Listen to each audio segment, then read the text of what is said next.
Hey, yo, Pro Wrestling Podcast listeners, help us out and click subscribe to show your support. And while you're at it, if you are one of those people who pays $60 to $100 every year for the latest wrestling video game, and you happen to be a Facebook user, stop wasting your money. Shoot over to Wrestler Unstoppable, available now on Facebook, totally free.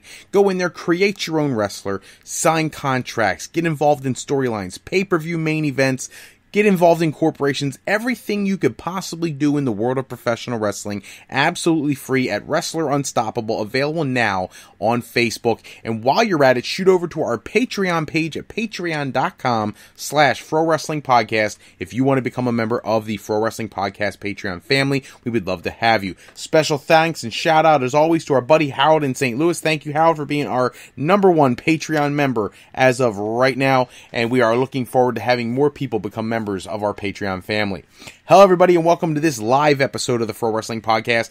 Somebody asked me, why do I do these live ones when it's not 9:05 on Saturday night? And it's for a basic reason. There's so much to cover, and I don't want to short you people with any of the news. And so, you know, I try to do these live episodes. They give me a 3-hour block to do the live shows so I can cram as much stuff in as possible and not have to do multiple episodes. And those who know me know my schedule is insanely crazy, especially this time of year. So this way I can give you everything I can all at once.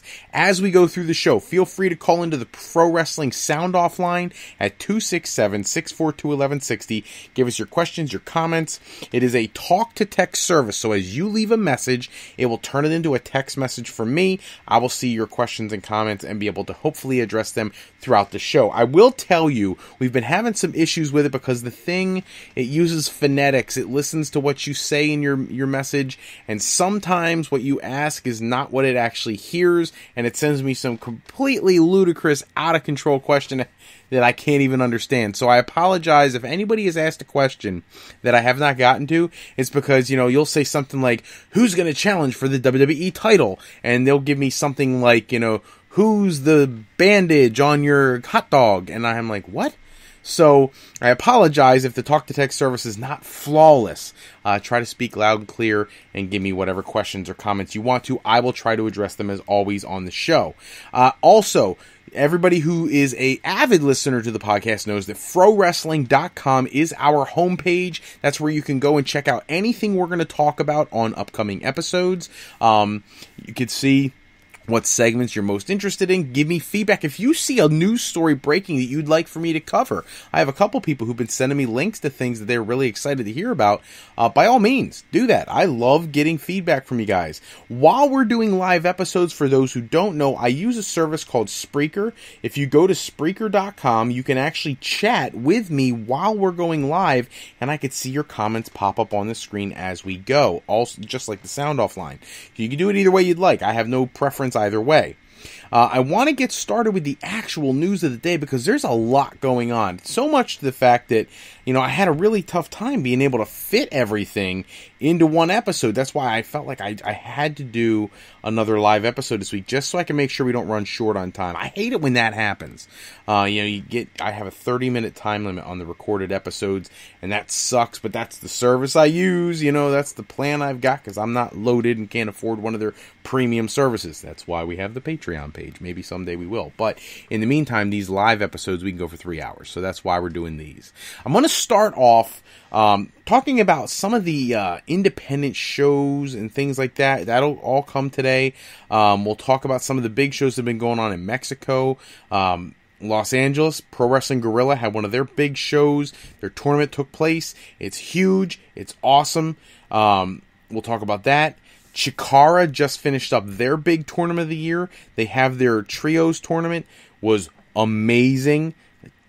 I can't even tell you how much I love their trios tournament. But we're going to get started with CMLL, which is one of the Lucha Libre promotions down in Mexico, one of the most popular that you're going to find anywhere in the world. And for those who have no idea what we're talking about, in Mexico there's two major promotions. AAA, which is the parent company that organizes and runs Lucha Underground, and then CMLL, which is a different outfit, very much just like in WWE days, a rival of AAA. It's kind of like the WWE WCW thing. So they just had their big show. It's called the CMLL Grand Prix 2017. It's not their biggest show of the year. That's coming. This is like the show that sets up their big 84th anniversary show, which is coming soon. And I'm not going to go through all the different matches on the card because obviously a lot of people are not as familiar with the CMLL brand, but I will talk about one particular match. The 2017 Grand Prix Torneo Cybernetico, Last Man Standing. So if you haven't seen one of these before, it's a huge tag team match that has teams, in this case Team Mexico and Team the World, where they compete and they eliminate each other, and it's just fast-paced action all over the place. If you're a fan of Lucha Libre style wrestling, it's actually very exciting to watch this match because it's jam-packed with excitement, and a lot of the talent that is there, some of them have had just enough exposure in North America that they've got a following. Others are huge North American stars and global stars, and so it's comfortable watching the show. It's not one of these things where I'm telling you to go watch a show for a promotion you're not going to know anybody, which has happened in the past. I had people checking out welterweight wrestling, which is supposed to be this big thing, and they've held one show and haven't been back since. So it's not always like that. This, fantastic. Team Mexico, made up of Diamante Azul, Dragon Lee, Ultimo Guerrero, Valiente, Rush, Euphoria, Mephisto, and Volador Jr. Many of those talents have been in New Japan Pro Wrestling. They've made excursions into Ring of Honor and places like that.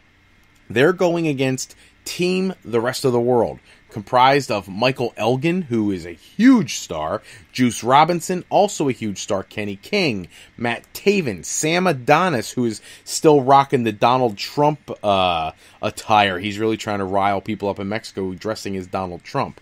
Marco Corleone, representing Italy, Johnny Idol, and Satoshi Kojima. So we have representatives on Team Rest of the World from Canada, from the United States, from Italy, from New Zealand, and from Japan. Really great conglomeration of people. And there was all kinds of like huge, big moves, big spots, all kinds of high spots. The pro-Trump thing is just hilarious. Seeing the look on people's faces in Mexico when a guy's touting an American flag with Donald Trump plastered you're just asking for trouble. There were some moments that were a little bit scary. Matt Taven took a rough spot. He was going for some high risk stuff off the top rope and he got hurt a little bit. But at the end of the match, it came down to Michael Elgin and Satoshi Kojima representing the World faction going against Diamante Azul and Ultimo Guerrero. To be perfectly honest with you, it was non-stop action. And the final part of the match sees Michael Elgin come out on top, hitting it and defeating Diamante Azul to win the 2017 Grand Prix Torneo Cybernetico. If you haven't seen the match, it is available. It's harder to find online. I've found that Daily Motion is sometimes easier to find these more obscure matches. But great stuff if you... Organic. I use that word sometimes when I'm talking about fan reaction and things like that, but usually one of the complaints some people give about Lucha Libre wrestling is it doesn't look as real. It looks almost comical. This was much different than that. It looked like a legit, hardcore almost match. It was very physical. Going to move on to something that was huge news this week, the replacement for JBL on SmackDown. As we said in a previous podcast episode, JBL has stepped down from his duties on SmackDown Live, and he is going to be replaced by Corey Graves. Now, the issue that I have here is that Corey Graves will still be handling duties on Raw. And the issue I have is you're trying to establish two separate brands that in some way are supposed to be arguing with each other and feuding in a way with each other, and you've got an announcer who's on both shows. Well, how can you possibly favor one or the other show if you're on both of them? I think this is a horrible decision. Now, if people have asked me, I got 3 messages this week asking me, what would I have done differently? And it's very simple to me. Nigel McGuinness would have become the new SmackDown Live announcer. Nigel McGuinness has clearly done a fantastic job with the United Kingdom tournament and his other projects he's done for WWE. I don't see any reason he wasn't elevated to SmackDown, especially when you got people who've been on there in the past that are just god-awful. I don't understand. He's got a wrestling pedigree that is second to none. He walks the walk, talks the talk. He does a great job. I'm not saying he's a future Hall of Famer. He's no Jim Ross, but he certainly is significantly better than a lot of the talent that they've had calling matches on there in the recent past. There is a new announcer for the main event and 205 Live, and that is where you'll see the change of I almost said Corey Graves. The other one I just mentioned. Good Lord, it's one of those days. But coming up from NXT, he's going to go over and announce the main event in 205 Live now. Nigel McGuinness. So, yes, they brought him up. They gave him more to do, but Nigel McGuinness is not going to help 205 Live blow up and become more popular. What they needed to do here was put him on the main show. That's really what they needed to do. Gonna move on. Gonna talk about Chikara. So I said I loved their trios tournament. For those who didn't listen to the last podcast episode, we talked about the first round. They have all these different houses. The trios have names that start with house, like House Sendai, House Strong Style, stuff like that. So the finals of the tournament come down to House of Strong Style, which I told you guys last episode. Pete Dunne, Tyler Bate, and Trent Seven from the WWE UK tournament. They end up going head-to-head with House Sendai, which is House Sendai Girls. Mako Satomura, Dash, Chisako, and Cassandra Miyagi. Now, I know a lot of people don't know who any of those people are, and I get it. I understand completely. But Pete Dunne, Tyler Bate, and Trent Seven really represented in this tournament. They brought legitimacy to the tournament, and it was enjoyable to watch. They did have Simon Gotch on the show, too. He was involved in one of the teams. So there was some legitimacy outside of their own homegrown talent. For those who don't watch a lot of Chikara, they really do grow a lot of their talent in-house. So it's really cool to see some of those wrestlers that you don't get to see almost ever, with very little exposure, get involved in something with some talents that WWE really isn't using to their fullest capability either. So, but the tournament itself was fantastic. Seeing these trios matches, you've noticed that places like Lucha Underground and the such are starting to almost copy that trios thing. Lucha Underground still is not anywhere near as good as Chikara's is, but is what it is. I'm going to talk some Kurt Angle now. Kurt Angle had an interesting statement this week. He was interviewed and asked about his in-ring future, and he made it clear that he has pitched the idea to Vince McMahon himself about making a return to the ring, and that he is extraordinarily confident that that will happen sooner rather than later, and that it's pretty much just in Vince's hands to pull the trigger as to when it's going to happen. I think, if they're going to do it, it boils down to one of two things. Either you're bringing Kurt Angle in so that he can have a run, which would mean a sequence of matches, or you're bringing him in for a one-time deal.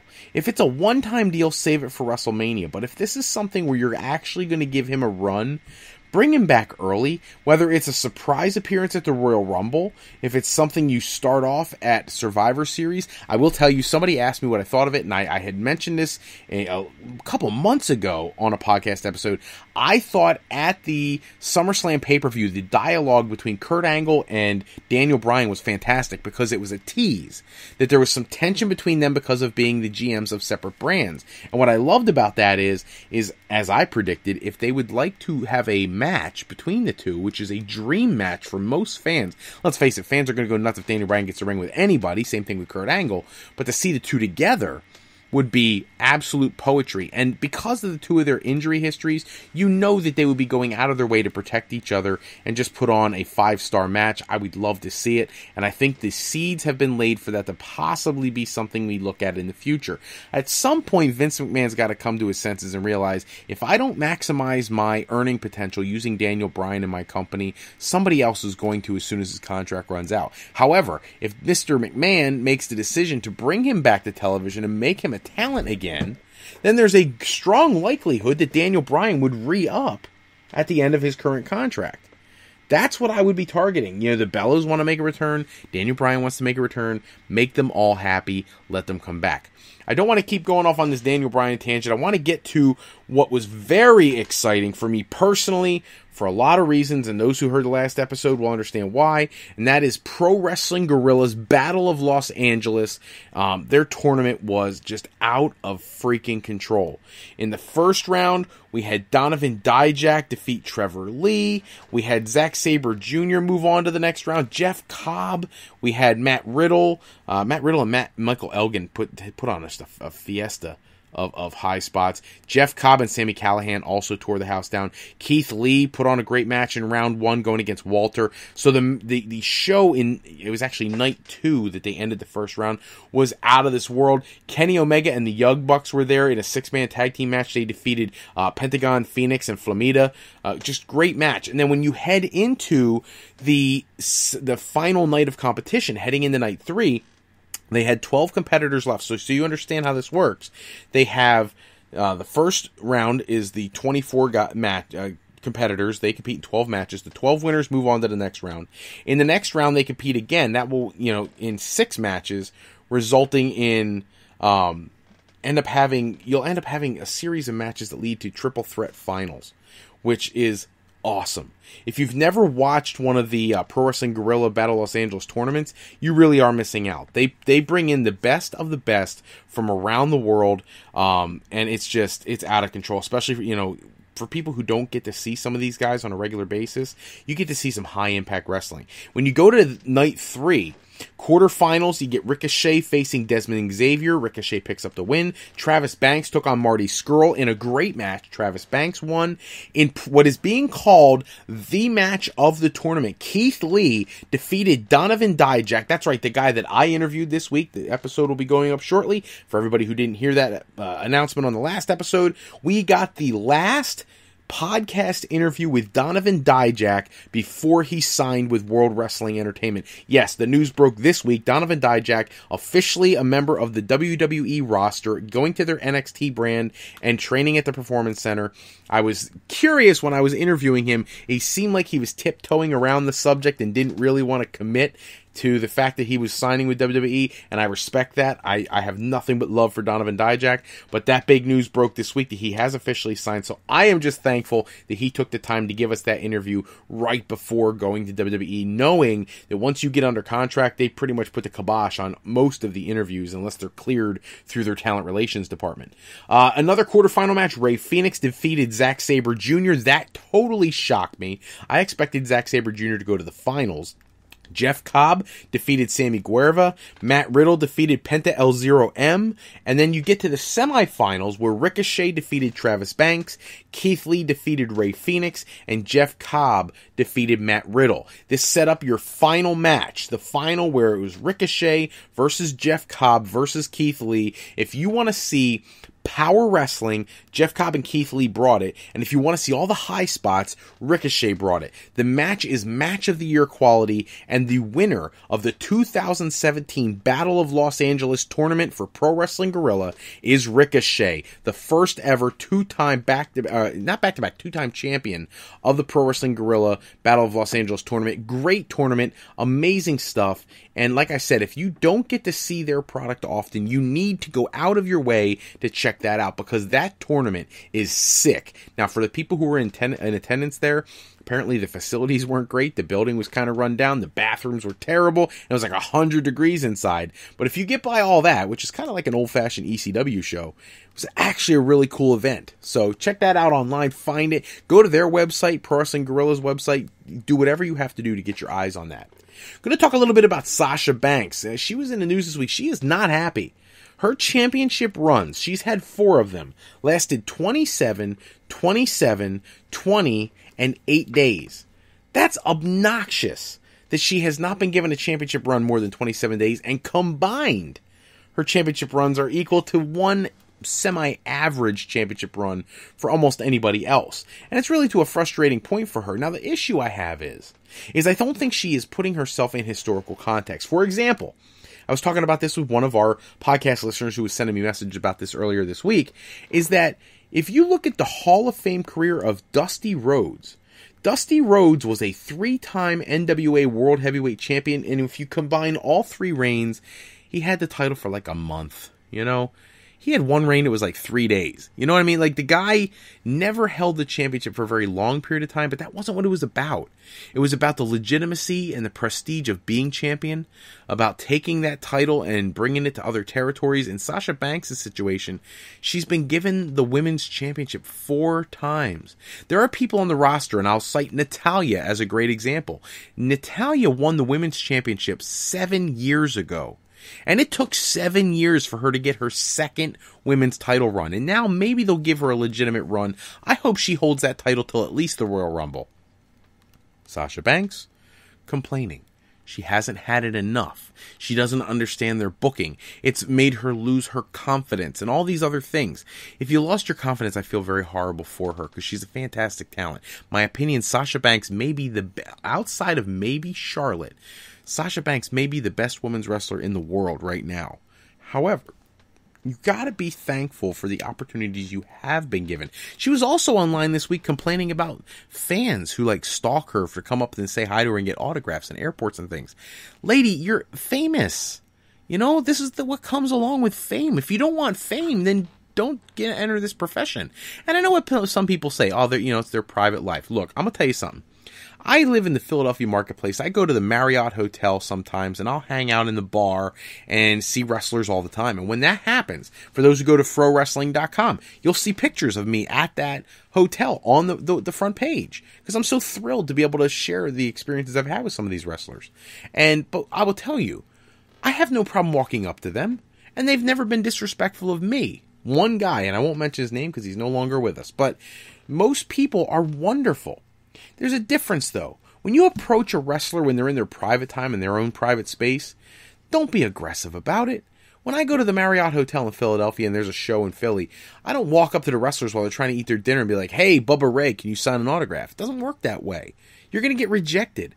I go into the bar, I grab something to eat, get a drink. I see them come in, they're talking to each other, having a good time, reflecting on their match, which, to be perfectly honest with you, is even cooler than talking to them personally, is hearing them joke about how somebody screwed up a spot in the ring, or who's friends with who, or who's dating who, and all that kind of fun stuff.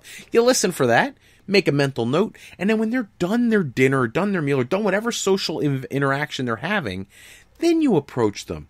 Hey, I'll never forget the first time I went up to Ric Flair. I was like, "Hey, Mr. Flair, I just want you to know you were an inspiration in my youth, and I appreciate everything you did in the ring. If it wouldn't be too much trouble, I would love for you to autograph my ticket from tonight's show. I'm not a collector. I'm not going to sell anything. I just would love to get your autograph on my seat ticket." And he was more than happy to do that. Great guy. I've taken pictures with people like JBL when he was still Bradshaw, back with the Blackjacks. He was very welcoming, very nice guy to me. I don't know if he still is. You hear rumors, but he was a great guy. I've had other people, I've watched kids rush up to wrestlers and they get shut down immediately. Watched a kid run up to, I pulled up Bubba Ray earlier, because I saw a guy run up to him and be like, he just got in the bar, just ordered his food, and the guy went up to him and was like, "Hey, can I have your autograph?" He's like, "What, would I want yours? If I don't want your autograph, why do you think I would give you mine? I'm trying to eat dinner here," and he blew the kid off. Because that's what they still need to have their own space. Now, on the flip side, if I was making the kind of money that WWE superstars are, I'd be signing every freaking autograph I could. So I'm not just trying to defend their behavior because we have to be better as fans. What I'm saying is we have to be smart in how we approach them if we want to be successful. And if we want to make sure, if they want to make sure that we're going to continue to buy tickets to see them, they need to stop being so freaking tight with not giving autographs. If I see Sasha Banks in an airport, I'm going to walk up and say, "Miss Banks, I really appreciate your work, and I think you're one of the best in the world. It would be an honor if I could either have a picture or an autograph with you." And it's not because I'm some creepy guy who's going to take her action figure, have her autograph it, and sell it on eBay. That's what they're afraid of, is that you people are going to do that, or that you're just cramping their style. Be respectful. That's all I'm saying. But at the same time, she needs to chill, because she's one of the most popular women in the world. Of course people are going to come up to you in the airport. Global Force Wrestling. That's the issue I want to get to next. It's a huge story this week. First off, Jeff Jarrett made an appearance at AAA's Triple Mania pay-per-view a couple weeks ago. That's the one where Sexy Star went off script and hurt Rosemary. At that show, Jeff Jarrett actually made one of his few wrestling appearances, and it's being said that he showed up completely out of shape, overweight, looked fat. You can find pictures online. He does not look good. Stumbling around the ring. He didn't wrestle very much. He went outside. He was throwing tortillas into the crowd to irritate people. And all this was going on in front of Anthem president Ed Nordholm, who apparently doesn't understand that that's the character that Jeff Jarrett portrays in Mexico. He always has. But he probably took it a little too far, and showing up out of shape really doesn't help. Well, now Jeff Jarrett has been suspended or removed. He's taking a leave of absence, indefinite leave of absence from Global Force Wrestling.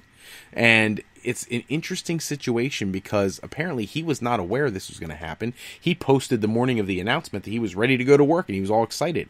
There was plans in place for Jeff Jarrett to face Alberto El Patron at Bound for Glory, and now those plans may be nixed because it looks like Jarrett may be either leaving the company or at least going away for a little while.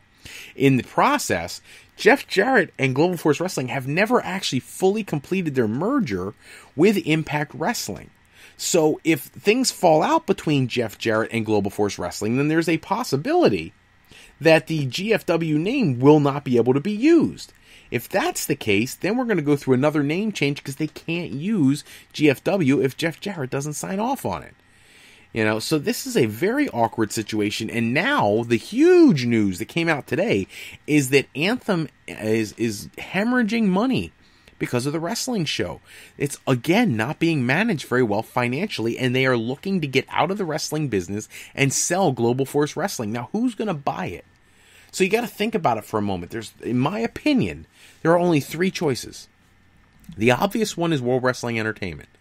AJ Styles, Bobby Roode, Samoa Joe, Eric Young, people who have gone to WWE, even Xavier Woods, people who've gone to WWE and had a career, they would have interest in the tape library that is controlled by Anthem, and that may be why WWE would purchase the company. Not as much about the talent, even though I think the talent would be a great thing for them to acquire as well. You might actually get that dream match between Bobby Lashley and Brock Lesnar if they acquire the talent as well. However, the other options, one, Ring of Honor. Ring of Honor has a small television deal that helps serve their purpose, but it would be nice for them to get more exposure. Anthem did announce that they have extended their programming agreement, so they're going to be on television for another year. So it would give Ring of Honor something else to expose to their product to. However, I don't know if Ring of Honor is going to make a lucrative enough offer to Global Force Wrestling or to Anthem to purchase it. And then the other one that is a little bit out of the box, and I have not seen this anywhere online, so if anybody says I copied it from somebody, I'd like to know who, because the only thing I've seen is WWE and Ring of Honor. But in my opinion, and the biggest player that I think should make a play on this is New Japan Pro Wrestling, an organization that's looking to put a footprint in the United States. You wouldn't have to sell people on a brand new name change. You stick with New Japan. You know, New Japan Pro Wrestling in the United States, you would immediately acquire all those talents that already have somewhat of a fan base here in the United States. You have a writing team who's familiar with the brand, and you could slowly integrate the New Japan roster and have them come in for specials. I think New Japan Pro Wrestling would be the perfect partner to purchase Global Force Wrestling and Impact Wrestling from Anthem. That's just my opinion. Speaking of new deals, John Cena has a new deal. It looks like he is the man who's locked down the opportunity to portray Shazam in the movie that'll be made shortly. So he's doing the Bumblebee thing, then he's going to be Shazam, which the interesting thing for me about that is The Rock is the front runner to play the antagonist in the story, where John Cena would play the protagonist. So it'll be interesting to see if that comes to fruition. But John Cena booking all these movies is going to make it really hard for WWE to seriously consider him a world champion again, which apparently is the plan still, for him to go back to SmackDown and defeat Jinder Mahal at the Royal Rumble for the WWE Championship. I don't know how you put the belt on a guy who's not going to be around if he's filming all these movies. So we'll have to keep our eyes on that. I think that they're still going to put the title on Cena. They're going to break the Ric Flair record because they feel like they have to. They want to establish Cena as the greatest world champion in history, much in the way they want to do with the New Day, who I expect to win the Tag Team Championship next week. And we'll get to that in a little bit. Other WWE news, the Young Bucks now have some friction with WWE. They received cease and desist orders from WWE in reference to the crotch chop. Like, when did people start copyrighting the crotch chop and the Wolfpack sign and things like that? Like, dude, it's a gesture. It's me expressing my attitude. I think if somebody were to take the time to push that and take it to court, you'd win. You don't copyright a hand gesture that is so universally accepted. People have been doing crotch chops long before DX and not always affiliated with that kind of entertainment. So this seems like it's just WWE being pricks about something so trivial. So, had to throw that out there. It's news for the week.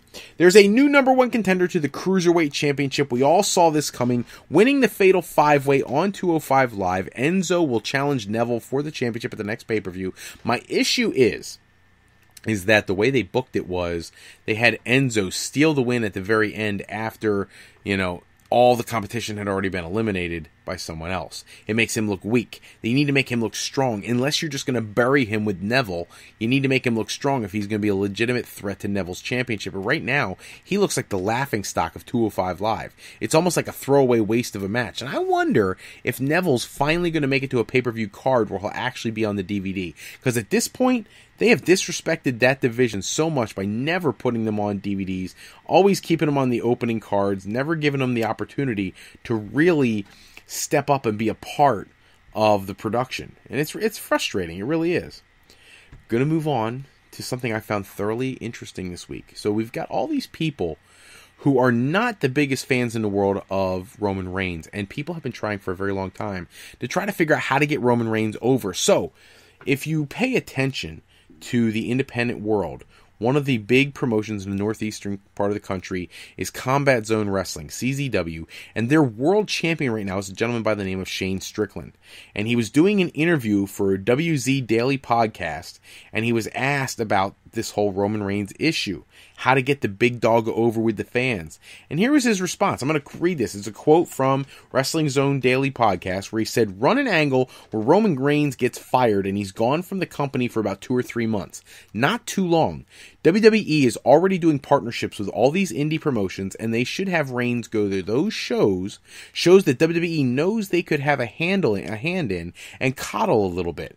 Have him work the guys in those indie promotions that they know they're going to sign anyway, guys that they have already talked to, and have Roman go over in those promotions. Send him to New Japan. That's cool. The whole thing is you need to make Roman cool. You need to make him cool with the kids, and right now he's the uncle that everyone says is cool but don't really get along with. He needs to be in the cool gang with his cousins, something that's just different. When AJ Styles left TNA, he still had the title. He went to New Japan, did all these other cool things. It got AJ Styles over more before he even arrived in WWE." End quote. That's what Shane Strickland's opinion is. And you know what? That is ridiculously innovative, and I love it. Send him away and pay these small independent promotions to book him on their shows and have him go over all this indie talent. Let him build a strong following in the independent circuit. How you do that without breaking kayfabe and making everybody figuring out that it's all a work, I don't understand. I don't see how you make that happen. That's the hard part. But if you do that, you may actually get him some exposure in a way where he can work with other talents that he's never worked with before, and that can really help him grow his repertoire of moves and make himself a really legitimate returning candidate so that people would pop for him when he comes back to WWE. I love the idea. Another WWE star, though, who I don't love the idea, is being written off television. Now, I understand why, and it's the Big Show. If you guys saw Raw, which we're going to talk about, well, I guess we'll talk about this match now. We'll start with the end of Raw. Braun Strowman took on the Big Show in a cage match. Almost no build for this match. Braun Strowman's facing Brock Lesnar, so I guess since Brock doesn't want to do another show, you got to throw the Big Show in there. They run a spot at the end of the match where Braun picks him up on his shoulder and, body running power slams him through the cage. And this is to write Big Show off television so he can go have some hip surgery. Now, my issue is his contract is up in February. How long do you want this guy to be out before you don't get an opportunity to put him on television again? He works so hard to get himself in shape. The best shape probably of his entire professional wrestling career. He looks great. He's still a draw. People love to see him, and he loves helping young talent. That's the kind of guy I want around my talent roster. You know, Mark Henry was like that. By the way, kudos to Mark Henry for being down in Texas, helping out with Hurricane Harvey relief. What an awesome dude. He's working with Vince Young, former quarterback in the NFL of the Titans, to try to bring some relief to those people. So thank you to those two. But the Big Show is a humanitarian type guy for WWE. He's a brand ambassador. He really goes out of his way to do the right thing by the business. And I thought that this was just... I didn't like the way they did it. You didn't have to write him off television like you do major stars you see every week. You just don't put him out on TV. You know, no one ever wrote Kane off the storyline. He just started running for mayor, and we just accepted it. You know, will he come back? If he doesn't win the mayorship, he may come back. You know, but you didn't need to do it like that. I thought that was kind of a shame that they did it that way. Other stuff on Raw. Jason Jordan taking on John Cena. Great match. I loved it. I loved the harkening back to Kurt Angle giving John Cena a break on SmackDown, and then Cena giving his quote-unquote son a chance on Raw. God, they got to end that storyline as soon as possible. But the match itself was actually pretty solid. The only problem I have is Cena won in what I consider to be too quickly, and it makes Jason Jordan look even weaker. I don't think the kids want a match in weeks. So, you know, what are we doing here? I thought he was supposed to be getting a solid mid-card push. Instead, he's being buried by everybody. Is this to build up anger and resentment towards Kurt Angle so he breaks away and that's how they end the storyline? I'm okay with that if it is. But God, like, give us some cues. Like, give Cena a wrong look or something so we get an idea that he wants to go heel. After the match, John Cena and Roman Reigns in the ring again, another week. Here's the issue I have. It's actually another good promo. They do a good job of going back and forth. Here's the problem. Everybody heard last week, so it was like, oh my God, what did he say? Holy cow. And this week they did it again, except we all know it's all scripted again. Last week there was a few people who really thought it was a shoot. And if it was, outside of the Roman Reigns needing to learn how to do a promo comment, it was all pretty much a work. And if that's the case again, like, this stuff sounded great, but it's all written for them. People don't feel like it's authentic. I will applaud them for doing something I don't typically endorse, but, you know, because I have young kids watching the show, but lots of vulgarity, which is cool because people hate the PG era of WWE because they're, you know, the big publicly traded company or whatever. But by them doing this, it makes it feel a little more gritty, even though it's obvious that these promos have been written for them, you know, a week ahead of time. But I thought the segment was pretty solid. Another segment on the show that kind of shocked me was The Miz getting the clean win over Jeff Hardy. I don't know what the purpose was of booking Jeff Hardy in this match. Were you just trying to give Miz another win over an aging veteran to make him look strong and make the Hardys look even weaker? What are they going to look? Are the Hardys just going to keep losing to people? It's like the Dudleys all over again. And Rob Van Dam when he came back the one time, you know, like they seem to bring these veterans back and then just bury the snot out of them. And I hate it. Jeff Hardy deserves better than that. But he loses the match. You know, Miz retains the Intercontinental title. Miz now has moved, I forget what place it is. I want to say third or fourth place on the all-time Intercontinental Championship, most combined number of days. Now, of course, it's taken him 7 championship reigns to get there, whereas somebody like Pedro Morales, who is the record holder for the most days, only took 2. And by the way, as a side caveat to what we're talking about, the Intercontinental Championship tournament that we had that was won by Macho Man Randy Savage, I took a lot of flack for Bret Hart losing in the final. I took other flack for the 2 of them being in the final. Let me tell you something. I looked up the records on the Intercontinental Championship. The Honky Tonk Man's 449 days, or whatever his streak was, is the longest single reign. However, the Macho Man's was less than 30 days shorter. The Macho Man was a main eventer. The reason he didn't keep the title longer is because he could main event. The Honky Tonk Man isn't main eventing anything. The Macho Man's championship reign with the Intercontinental Championship is significantly more important than the Honky Tonk Man's. It was more legitimate. He wrestled tougher competition. Went against people like Mr. Wonderful Paul Orndorff and Hulk Hogan, Tito Santana, people in their prime who were really strong opponents. The Junkyard Dog, if anybody remembers, he wrestled the Junkyard Dog in the finals of the Wrestling Classic. And so the Macho Man, very legitimate as potentially the greatest Intercontinental Champion of all time. And I didn't even vote in the tournament, but after reflecting on the finals, he would get my vote between the two. And I like Bret Hart, but here's the thing on Bret Hart. Bret Hart's combined Intercontinental Championship reigns rank him like 17th. He's nowhere near the top. So how can you be the best when you had such short reigns? I don't understand where the argument was for Bret Hart to beat Randy Savage. And then for Bret Hart not to make it to the finals, I'm okay with the arguments because you can name other people that deserve to be there more. But the people who deserve to be there more, people weren't voting for. You know, if you wanted to make the argument for Chris Jericho, he went out relatively early. So did The Miz, who, of the modern day wrestlers, they're probably the two that come to mind. Randy Orton had a relatively long reign, 290 days. But Randy Orton didn't make it very far. If you want to talk about legitimate people who should have been there longer, Pedro Morales, 2 wins and 600 plus days having the championship, that deserved to be there in the final. But you guys weren't voting for Pedro Morales because he's not as flashy a character. So, you know, Randy Savage won the tournament fair and square. You guys voted for it and most of you loved it. Thank you so much for your votes. For those who are just like sending me hate mail, sorry, I didn't pick it, but I support it. Back to the show, okay? Sasha Banks, Alexa Bliss. They're somehow fighting each other last week and tag team this week, even though Bliss has not turned babyface, because Jax and Emma want a match where if they win this tag team match, they get added to the Women's Championship match at the pay-per-view, which of course they end up winning, and then Nia Jax just decimates Emma as well. So we're going to have a fatal 4-way for the Women's Championship again. It's getting a little old that they keep booking these multi-women matches. If I were them, and if you actually want to make this 4 horsewomen thing happen, I would love to see Sasha Banks taken out by one of the horsewomen and let, you know, Nia Jax, Alexa Bliss, and Emma end up carrying the match while Banks is laid out by one of the horsewomen. That's what I would do. However, I don't expect that to happen. I think Banks needs to stay away from the championship for a while. These short reigns are hurting her character, but I think you got to make her relevant, so you got to do something with these horsewomen. You just do. Going to talk about the tag team picture on Raw. It's a little bit confusing right now because you have Gallows and Anderson coming out to take on Rollins and Ambrose, which is a solid match, but you have Sheamus and Cesaro come out on commentary. They get involved in the match, and to be honest with you, I like the Shield, don't get me wrong, but I actually was more intrigued by Sheamus and Cesaro getting in the face of Gallows and Anderson, and it looking like those 4 were going to have something start. I'd be very much in favor of a legitimate feud between those 4 individuals. You know, I know it's been done before, but it's been a few months, and now that it's almost like the roles would be reversed in a way.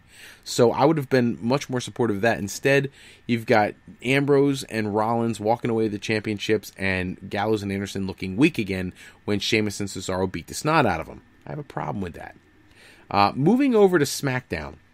SmackDown was shocking, to say the least. I'll bounce around a little bit. First off, the Carmella and James Ellsworth stuff makes me sick. Making him out to be just like her little lapdog puppy. She gets to slap around, treat like crap because he makes stupid decisions. Like, I could buy storylines to a point, but this is to the point of ludicrous. Her match with Natalya was garbage. She loses to Natalya good because she doesn't strike me as having enough to be the women's champion right now. She did for a while, but she's looked horrible lately. The Dolph Ziggler bits, I loved. Coming out dressed as John Cena a little bit and mimicking Cena, mimicking Randy Savage was really weak, to be honest with you. I thought coming out as Naomi was not only thoroughly humorous, but was his best performance of the night. I don't know what they're going for with this, other than he's just sick and tired of people not appreciating his in-ring skill. But for a guy who potentially is leaving WWE in October, he ought to be thankful they're giving him main time. You know, real important television time to showcase this funky character that he's portraying right now. It's very bizarre to me. I kind of skipped over the Kevin Owens, Shane McMahon situation at the beginning of the show. Owens trying to referee for Carmella, Shane McMahon not letting it happen. They have their back and forth banter leading to Kevin Owens dropping Shane's kids a couple times into the conversation. Shane threatens him not to do that again. He again, of course, does it again. He drops a line that I thought was completely tasteless, saying that, talking about when Shane survived that helicopter crash, saying that his family would have been better off if he didn't survive it. Look, I know sometimes some of the stuff he's saying in wrestling dialogue is out there, but that I thought was a little too far, especially with kids watching the show. It's kind of poor taste. Shane ends up attacking Owens, laying him out. Daniel Bryan has to come out to calm him down. This will lead to other things later in the show. I absolutely hated the Aiden English Sami Zayn segment. English picking up the win in like 60 seconds over Sami Zayn? What the heck are they doing with Sami Zayn? You're killing one of your most over personalities. At this point, who's going to get behind Sami Zayn? He's worth nothing at all. It was announced that there's going to be a Las Vegas street fight next week between the Usos and the New Day. I actually expect the New Day to win that and take the tag team titles. Remember, they got to get to, I forget how many championships, 9 tag team titles to be the greatest tag team ever. So if they're going to get that plan going, they got to win the titles soon. There are consequences for Shane McMahon based on his actions earlier in the show. He is going to be suspended by the board of directors, which I think is interesting and bizarre and everything else, but we'll see how that plays out. Obviously, it's to get him off television to prepare for his Hell in a Cell match with Kevin Owens that has not been announced yet, but is thoroughly rumored to be the main event of the show. I was thrilled to see Ty Dillinger get some screen time facing Baron Corbin. He's been really interjected between he and AJ Styles during this United States Championship feud that's being kicked off. And the issue I have is Corbin is not as over with the fans as Ty Dillinger. Corbin ends up picking up the win and all that, and which you kind of expected because he's the one feuding with AJ Styles. What I really like, though, was after the match, Ty Dillinger having a conversation with AJ Styles in the back about a future match next week, going out and really giving the fans what they want, a really great match between Dillinger and Styles. I pray to the WWE gods that they let that match happen, because Ty Dillinger came out of NXT with so much momentum, and they have just killed it, and it would be nice to see him get some of that momentum back. The main event of the night, I almost said Cowboy Bob Orton. Wow. Randy Orton taking on Shinsuke Nakamura, the winner becoming the number 1 contender to the modern-day Maharaja, Jinder Mahal, who was on commentary and in the back doing a segment where he talked about how he was going to be the leader of 1.3 billion people and all this other nonsense.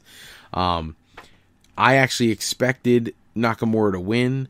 I am hoping he wins the championship. If he does not this time, I feel like you've buried him right before WrestleMania season's going to start being talked about. And that's not a good thing, especially if people still want to see Nakamura and AJ Styles.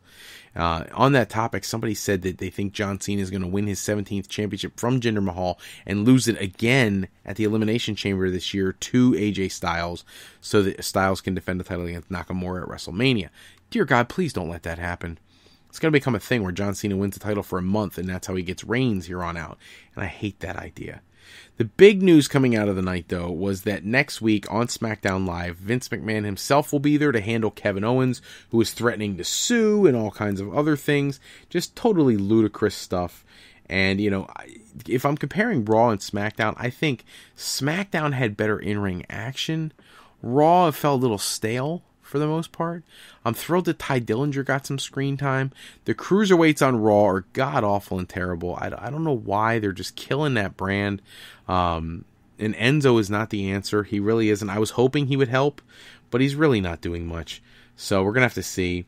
By the way, because I haven't said it multiple times in this episode, if you want to send us questions, comments, anything of the sort for us to address on this or a future episode, by all means do that. Call into the Fro Wrestling Sound Off line at 267-642-1160 to give us your questions, comments, concerns, things you want us to talk about, ideas for the show, things you see in the world of wrestling news. Whatever it is, we love to hear about it. Go over to frowrestling.com, check out all that we have on there. The Donovan Dijak interview will go up in the next day or two. For those who don't know, my schedule is crazy insane. I'm a school teacher. It's the start of the new year. I'm also in college, be a doctor and all this other stuff, and I work evenings too. So with all that going on, it's hard to get you guys podcast episodes and edit things the way I used to. So I will try to get that out to you guys right away, especially to capitalize on all this Donovan Dijak traffic that's going on right now with him going to WWE. I would appreciate anybody who would like to become a member of the Pro Wrestling Podcast family shooting over to our Patreon page at patreon.com/Pro Wrestling Podcast. Become a member of the Pro Wrestling Podcast family by clicking on there and contributing anything that you are comfortable or able to. Everything helps. We're trying to expand our horizons and make this show even better than what it currently is. And from some of the comments I got this week, some of you really love the show. Thank you so much for giving me that. And I got one guy who tore me apart, but in doing so, gave me some really great feedback, and I appreciated him doing that. He actually wanted me to put out longer episodes, which tonight we're at 50 minutes now, and that's a little bit longer, so hopefully he's happy with that. Special thanks, as always, go out to bensound.com and purpleplanet.com. They always produce our music and sound effects that we use in any of the shows that we do. They are fantastic sites. If you are a independent podcaster, you have a YouTube channel, and you're looking for sound and music, and you don't want to worry about copyright infringement and all that kind of stuff, shoot over to bensound.com or purpleplanet.com and snag some very unique and interesting music today. Today's podcast is sponsored in part by Beazle Games. Bringing a new friend to family game night is easy with sketchy people. Showcase your artistic side in this new game from Beazle Games by going to frowrestling.com and clicking the icon in the middle of the page. It is a great game for the whole family. And alleyrepair.com. Contact Alley Repair today for servicing of all your classic skee ball, pinball, and arcade game needs. These guys do first-class workmanship, and you don't want to miss out. There's not a lot of places that fix those kinds of things anymore. Call them. They are the experts. Be sure to shoot over to our website at frolifeplanning.com if you have the aspirations of going to college, a university, or you need some kind of formal training because you want to experience a new career path and you're not quite sure how to get the process started, or you're not sure what your choices are. Fro Life Educational Planning helps with all of that. We'll do a full assessment on you and the rest of the month of September. Anyone who is a new client of the Fro Life Educational Planning family will get a free, all-encompassing interview and review. We'll try to figure out exactly what trajectory to put you on to be successful in your quest for higher education. Please remember that Fro Life Educational Planning is for today, for tomorrow, and for life with Fro Life.